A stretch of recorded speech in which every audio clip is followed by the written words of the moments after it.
Hardee County, the road to recovery is a long one. Right now, neighborhoods are still flooded and several major roads are still impassable, but there is still reason for hope. ABC Action News reporter Chad Mills is live in Zolfo Springs with why neighbors there say, Chad, no matter what, they will get through this. They will get through this because they have been tested in such a big way before and successfully got through that big test. We'll talk about more on that in just a second. First, though, let me give you an idea of where it is I'm standing. I'm standing on one of those major roads that is impacted right now. This is State Road 64. You're looking east down the road, which you can see still significantly flooded, but this is actually an improvement from where it was just a couple days ago.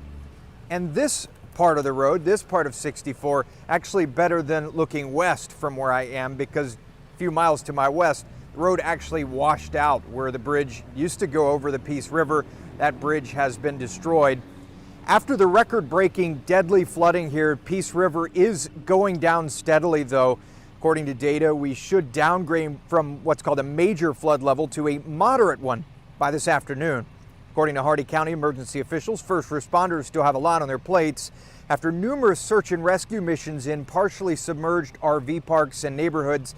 There's a new focus this morning. The focus is on three things, really: reestablishing roads, securing temporary housing, and improving cell service and communication systems. It's been a little tricky at times to communicate here in Hardee County. Meanwhile, the National Guard and volunteers are focused on providing people with food and water. One of those volunteers, a local pastor we met a couple days ago, says Hardee County will bounce back. We will get through this. We covered 4 hurricanes in 2004 and 5. We did Charlie, Francis, and Jean, a hurricane every 2 weeks, and this is only one. We had 4 in 6 weeks. So we made it then, we're gonna make it now. Isn't that right? Come on. Great spirit of optimism there, and that is the big test. The test in 2004, Charlie, Francis, and Jean, back to back to back. They recovered then. They know they will recover now. As far as power is concerned, 55% of the county still without power, but the county optimistic that many, many more customers will have power restored by the end of the day tomorrow. We were just in the Circle K. It looked like it might have power back. It actually has a big generator, so that's why it has power in this area. But the clerk said that she is optimistic because the word on the street is that many more people will have power over the next 48 hours or so. Guys. Chad, lots of reasons to feel good here, but the sheriff, even all these days later, we understand, still warning people to stay safe.